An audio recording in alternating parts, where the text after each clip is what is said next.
So, Bert-Ola, what is social capital?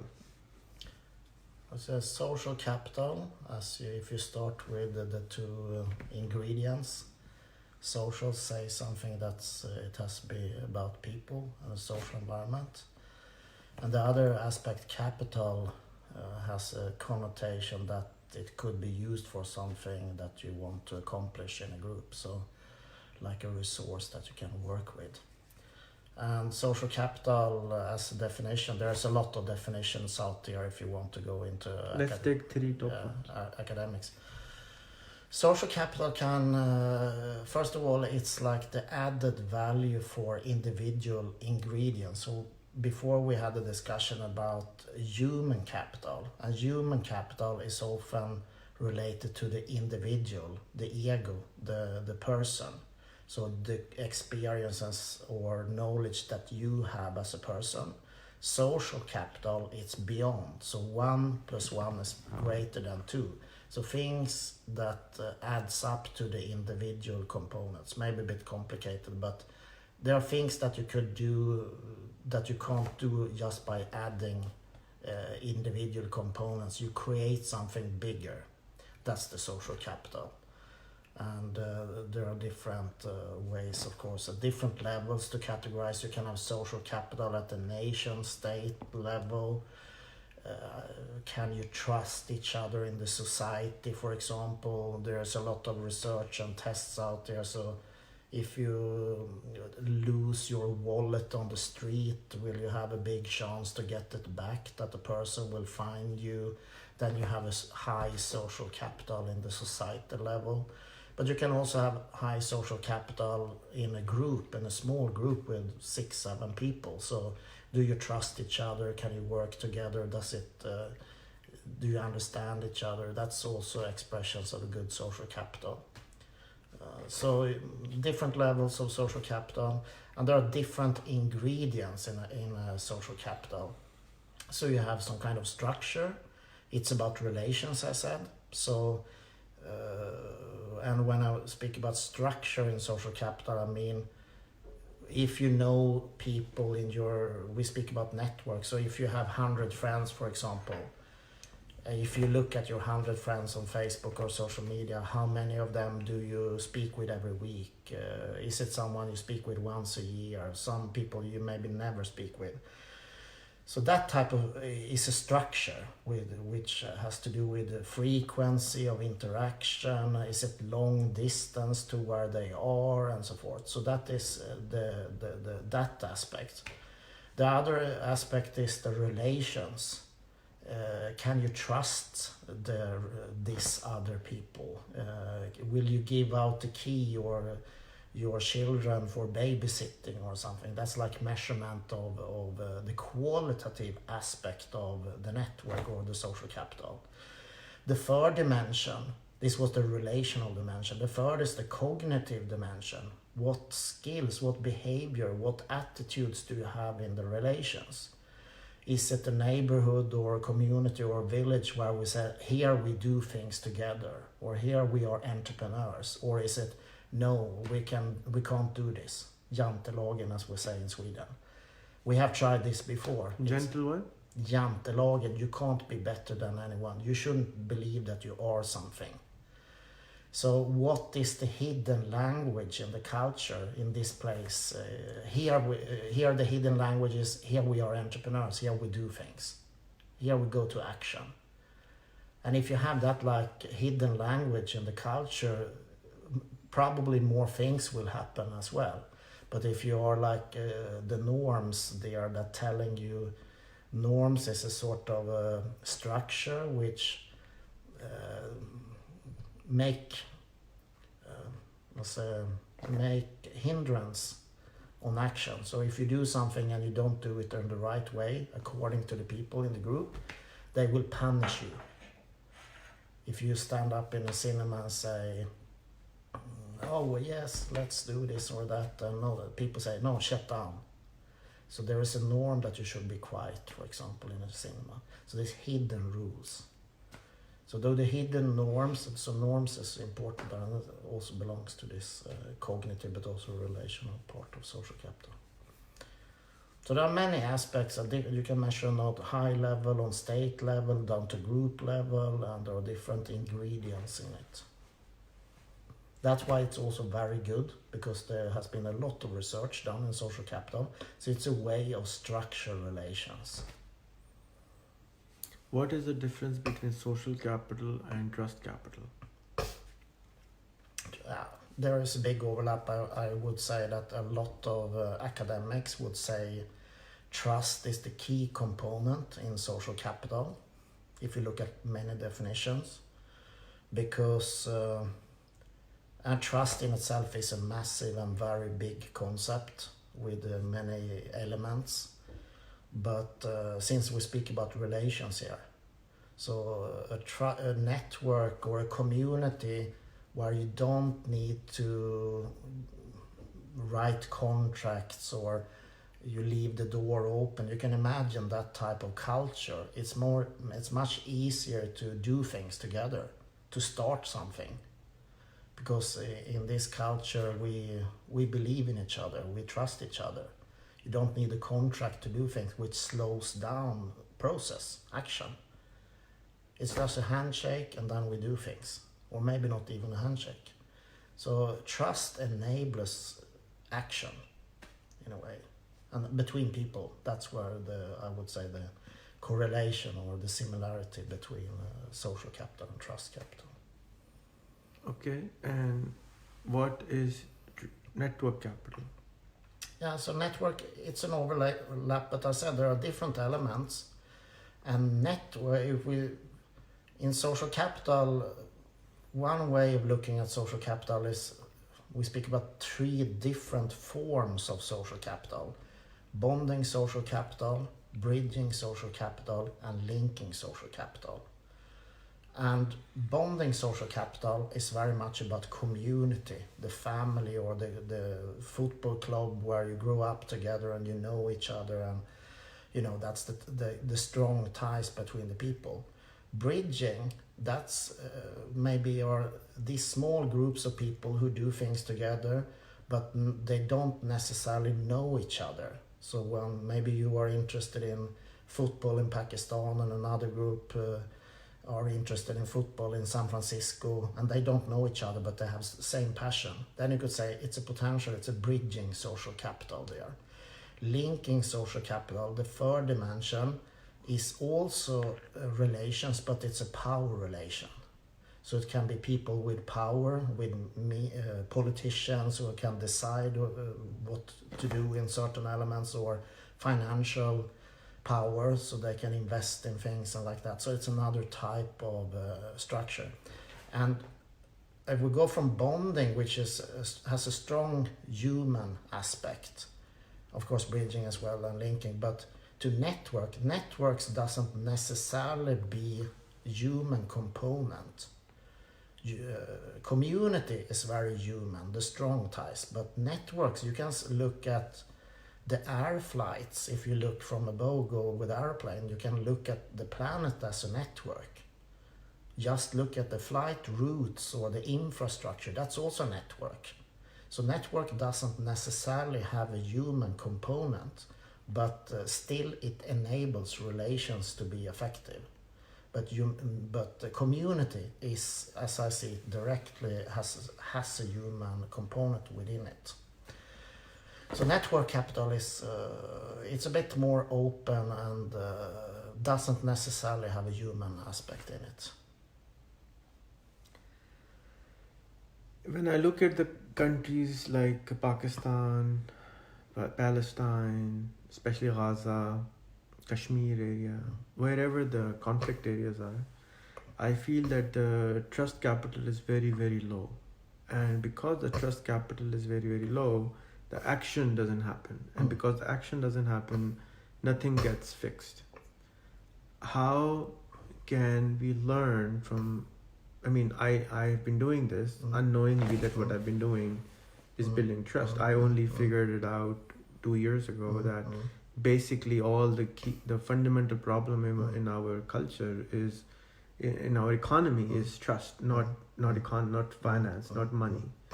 How do we build even more trust in in the country or in places, like so that it the action goes higher. When I was talking to Andres, he was saying that in the Viking culture, trust is very strong, and in Scandinavia, he said that we have a lot of trust among each other. So, how did that happen, and how can we learn from this and implement it in other parts of the world so that the economies go up, financial economies go up? I think it's a very big question, and a lot of academics would have different view on how you build trust in a society, because that's a very at a high level, aggregated level. Because I think it's a sort of, we say, duality on strong institutions. If you can, for example, trust police or trust the state or the school or this, what I will mean, if you go to university and you make a test that everyone will be fairly treated, it's not the rich parents who will have the good documents, that it's itself, that you can trust the system, will build trust among people as well. But then comes the other question, how do we build the institution? So I think there are certain elements. If we have a better economy that is inclusive, that you build opportunities to more people, you will build, people are not as desperate in a way. You can, it's better if you feel safe in your environment. I think it will, if you look at Sweden, Norway and other places with high trust, we have been poor nations, just go 200 years back. It was like poorest nations in Europe and the same as other countries in the world now. But step by step we have built economy. We have invested in certain education. Of course, skills are very important to build trust. With the skills of how to behave to each other and be open to other cultures. So there are elements there that at least will make it easier to build the condition for building trust. I think in a micro level, if we speak about group or neighborhoods or villages, it's good to start with building, micro trust. And the way to build trust, one of the key components to understand is, if you say something, you build an expectation. And if you fulfill that, you build trust. But if you don't do, you break trust, you build distrust.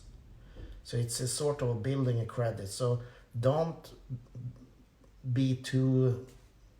tell other things how can I explain it? You understand what I mean? I don't understand. Yeah, you shouldn't promise people too much if you can't handle it, because you will build distrust. Your reputation goes down and it goes another direction. So it's better to promise a little bit and fulfill it. And then you build trust, and then you start to trust each other. So in a small neighborhood or whatever, that's how you go about. Do things together, do things that you're passionate about, because then you will have more energy. Step by step, that will grow the community.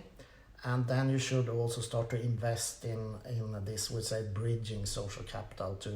Can we bring other people into the group, new influences and so forth? That's to invest in new relations, in new knowledge. But do things together, things that you like. I think it's good also to test a bit small not experiments too, but you should force yourself a bit of doing something outside the comfort zone.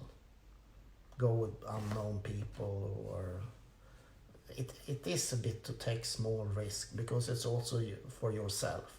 If you sit inside your whole life, you don't trust yourself. It starts also very much with your own self-image. It's hard to build trust if you don't believe in yourself. So that's where the skills come in. If you have a good education system where you learn that I can do this, then you will also automatically build more potential for building trust in a group.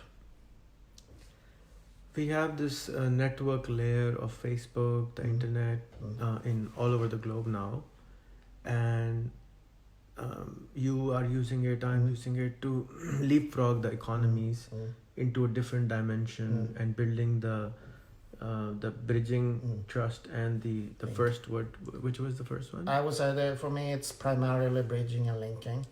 Yeah. So first one is bridging. Bonding first. Bonding. The community. So my experiment which I did, the 500 mutual friend experiment which I did, has proved that it is doing the bridging, the linking. It is allowing people to self-belief because a lot of people ask questions. It's creating bonding a lot, very, very strong. And the actions have gone, once you become part of this network, the actions go very rapidly because everybody knows each other.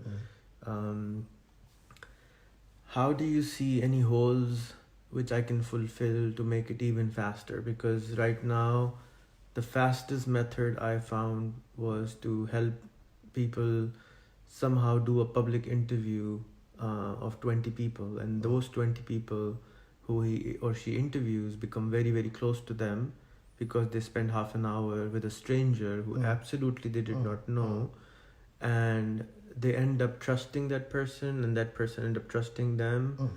And it requires scheduling, so it requires small commitment. They find each other to at a certain time, commitment comes in, and I see sometimes they break commitments with each other, which creates disbelief in each other. Very small commitment of timing. And that is the fastest way I found, because people transform themselves, because now they're getting confident, less fearful, and now they have a very primary small 20 people network. But I have been doing this. I've been telling people first do 500 mutual friends, then do the 20 interviews. So I am now thinking to tweak it again to make it just add 100 people. And even make it micro, and or 50 people, and interview 5 of them. That's my. I'm going to change my step 1 from 200 mutual friends to 50 mutual friends, and interviewing maybe 1 of them to create a very, very small step for them. It's like, don't jump in the water, but take 1 foot and put only the small foot inside the water. Any suggestions? I don't think, but I think it's good. You should try, but be blunt, be crucial, be. Yeah, I am. I think we have strong bonding now. I think I saw one post the other day. I told you about it on Facebook there. First of all, can you build trust in digital social media in the same way as in a physical space? And my belief is that yeah, absolutely you can do. It's real. Maybe there are elements that are not exactly the same, but it's real. So it has real consequences for sure, because you are here in the room now. So I have seen so many things happening that even with I haven't written reports in academic way which is contested, but it's enough for me. I know it's real. And but looking at this article that I saw on the internet a few days back told that there is sometimes a distrust developing on social media because people tend to share good things and not bad things. And people in general know that all people suffer in some way, and to trust people is also very much about vulnerability. And if you don't show that place, it's hard to trust the other person. So one way when you have interviews, and I've seen another way, is to speak about failures or what. But that requires a very high level of personal growth commitment, because everybody portrays goodness because they are they're not very strong. And in order to show the failure publicly, They have to be very, very, very Yeah, strong. I totally agree. But maybe you can start a little bit, because otherwise you risk to build very fast structure and it's not stable. So it breaks down like a card house. There is a saying there in social capital: you can build up trust over a long time and break it very quickly, and I think that's wrong. If you build social capital trust over a long time, it's very resilient. It can stand a lot down. That's where you really can measure social capital in downturns. But if you build it too quick and don't have quality, it can really fall down. So it's also important to understand that bonding, these strong relations, they are often built best in bad times. So go to the mountains, go in challenging situations, then you build real personal trust. In a mountain where you can't see the other person because it's a snowstorm, you need to rely on that to survive. Then you are exposed and you build strong ties. Or you die. Or you die. I mean, that's why it's the essence. So I would say challenge yourself is in groups, and that's why you can build this bonding, bridging social capital, the new groups, that you can build very fast. But be aware of that you also need to nurture the qualitative part of relation, and that takes time. You can't do that fast. So it's like you build in two ways and have that. And linking is another way. So it's different strategies for building these networks and social capital. You say that social media has a very strong power and it's real, and one click can make a huge impact. Please explain that one click power that you have experienced. If you click on the right place or wrong place. So I guess if I don't know the highest people on Facebook and other of these social media, but I'm pretty sure they have the best psychologists and sociologists and scientists, social scientists who understands behavior. And it's well known in network theories for decades of experimentation how you, so to say, nudge networks. I can't explain it in a simple way. Do it difficultly. Yeah, but one theory that you can Google and you find videos as well is structural whole capital, which basically tells that you find if we have two groups of like-minded people who share the same passion. So like I said before, the group in Pakistan who likes soccer or football, and the group in San Francisco who likes soccer and football, guys or older people, whoever, the same age, they have the same passion, but they don't know about each other. If you have two people who are like the people who have started these groups, who are like the leaders, if you connect them, there is a potential for serendipity or something will happen. It's a structural whole. They don't know each other, but there are two potentials. It's like a black hole. Yeah, you can say black hole. There are certain links, but they are not aware of it. So if you click the right clicks here, if you find that trigger points, then there is a lot of potential that things will happen. So, and then you need to find out how you do that. And you can do that in Facebook. And Facebook with the algorithms have it embedded in the platform. So you can see signs all over Facebook with these functions, if you know how to use it. Okay, tell us about where are the signs located and where should we find it? One, how can we see, how can we use Facebook for good? On Friend Suggest, for example, is a powerful algorithm. So if you recently have got a new connection, the algorithm on Facebook will look up that person's network and suggest friends. So if you know about this, that I want to build for some reason a stronger, I have a business, I want to do business with India, I have a football team and I will play a football tournament in US and I want to meet people before I go there. then I want to reach out to people in that context who can be my customers or my friends. So if I find one person in India in that place or in US for the football, then that will open up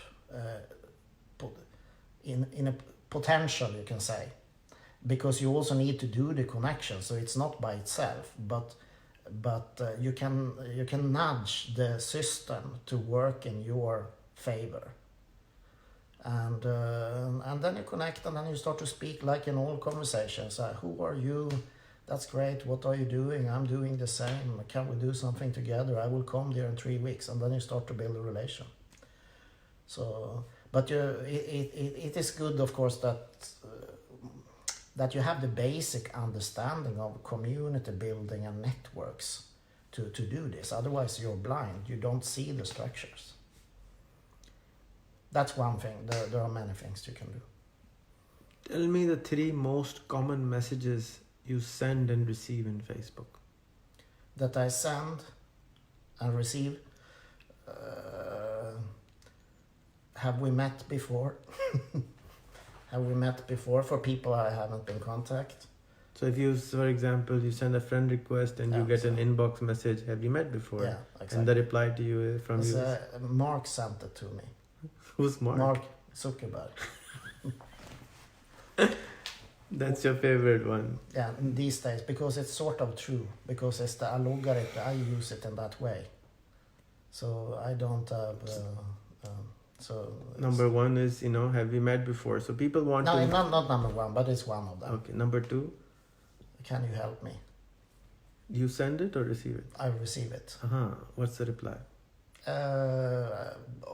Well, you get a bit... you can have standardized answer, because I know some of the answers already. I want to go to education in your country if it's from others. And you have some ready links that you already know that they will ask for. So it's a way to help them a little bit, but I mean, you're just a human person and you can't do for the whole world. So, but at least if you have 3 or 4 things like that, it can support them, and you can do. And then there are lots of typical like, wow, you are doing very interesting stuff. Who are you? Can I know more about what you're doing? That type of. Okay. And what's... And I do more or less the same. Normally I have an intention when I connect of building a potential. So it's not necessarily that I immediately start a conversation, but I know that there is a structure built that you can start when it's time to. I also found out over the years of experimenting with these system entrepreneurs, because that's what we speak about now, people who are connectors. When I started 8, 9, 10 years back in connecting people, and ever since I have done it all the time in a more and more systematic way, then it was more random. But today I try to target people who I know are these type of system entrepreneurs primarily, who can be, who want, normally they want to connect. You want to focus now on system entrepreneurs and system building, and focus primarily on that subject. So that's your subject. And keep qualitative aspects with them. Yeah. I a little bit like I want to reach the 1,000 system entrepreneurs around the world. Right. Wonderful. I typically receive messages, can you help me? And I send them, would you like to be my student? I have a chatbot strategy, and then they say, I know that they will say yes. So I have another second message. Okay, by being my student, you will gain this. Are you ready? Yes. I sent another chatbot message that, okay, thank you. Are you sure that you will not message me until you do the homework I give you? Then I try to get 3 yes from them. I get 30 yes, and then I send them the task of add my friends, start building the network, and then they start. I can see who is sincere, who is just talker, who is action oriented. So, and plus at the bonus they get a network of great people. So that's what my strategies. Normally, I wish that they would research me before they message me, but they don't. No matter how much I try, they just somehow they don't. You mentioned that I clicked somewhere, and today I'm sitting in your home, and similarly, other friends have come to your home just from a simple Facebook click. Yeah. Explain that part. How powerful is one click on one friend on Facebook? Like I said, if you click on the right place. So I think the first time I experienced a few times. Remember when I had done a lot of not a lot, but I had done research before I started on social media. So I have tested it with networks and communities before. So when Facebook started to come, I said this can be an interesting tool. Does it work in the same way? So it was a bit curiosity, and started to test a bit what network theories tell and like that. So I looked a bit about this structural whole capital and these type of ideas, and connected with a few people, and suddenly something happened on the other side of the world, and who are you, and can I come and meet you? And I said, what, is this true? And it happened once quite early, that a few weeks later, so I'm there in 3 days. Then I understood it's real. And he showed up, that person. And we still have contact. So then at that time I realized this is something I need to look more into. So I clicked that, and now he's here. You said in social capital, 1 + 1 is not necessarily 2. It can be some other number. Explain that. Yeah, because that's the added value of the different parts. So there are some aspects that you can't do alone. I mean, in a sense, it's evidence. When you build a society, you can't. There is some chemistry within the group. You create something in an innovation or in a group that you can't do just by putting them together. You need to have some kind of dialogue and think together. That is the social capital value that comes out beyond your individual skills. I would say one type of social capital value, some might disagree, but a kid could be a social capital value. It's something bigger than your ingredients. Thank you so much, Bert-Ola. Those of you who have watched this video, please share it. Those of you who have still got questions, use those words and Google more about those things. And this video and some other videos of Bert-Ola will become into a booklet, which you will be able to download online or buy it on Amazon if you like. And this is our journey of bridging the world and making it more trusted to each other and more action oriented, so we can save our humanity and ourselves from the problems which are arising in the world. If you actually understand what Bert-Ola and I are doing, you will be able to solve huge problems on the planet very, very quickly.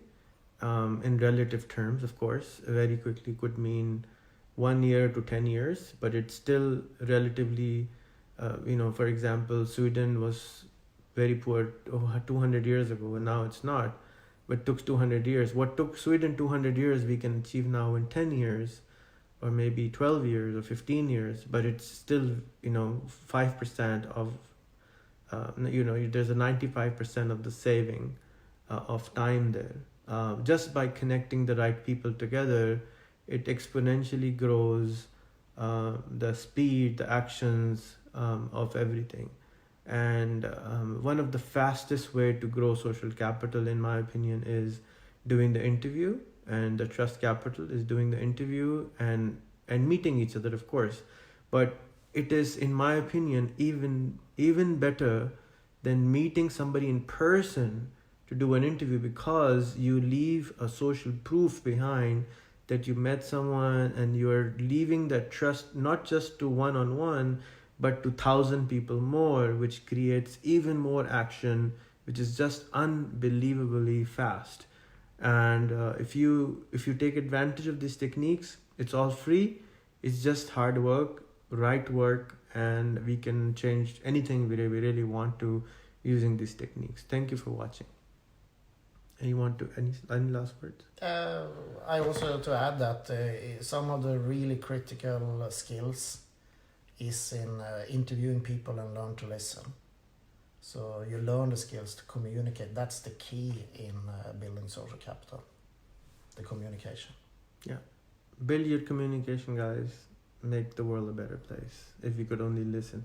If today's two big presidents who are trying to fight the war went on CNN for half an hour to an hour a day and discussed the issues on CNN live, there is no need to fight with each other. Absolutely no need to bomb each other. If you can just go live, forget CNN. If Donald Trump and the Iranian president would go live on Facebook, they would both get hundreds and millions of views, and they will have hundreds of millions of people to say nay or yay, yes or no, about their stance. Rather than bombing a country, we don't really need to do that anymore. If we could just talk 1 hour a day on Facebook Live, they could literally solve the problems. And that goes for not just for India, Pakistan, Russia, the US, Iran. We have now this more powerful weapon than nuclear bomb. All it requires is what, as Bert-Ola said, from egocentric mindset to a ecosystem centric. That how can we take advantage of what the Iranian president knows and what the Trump knows and discuss it publicly. If they're not lying, they should be able to come and listen to the other person. And when you listen to the other person, there is no secret. You're ready to bomb a country, but you're not ready to talk. How weird is that? Mm-hmm. Thank you.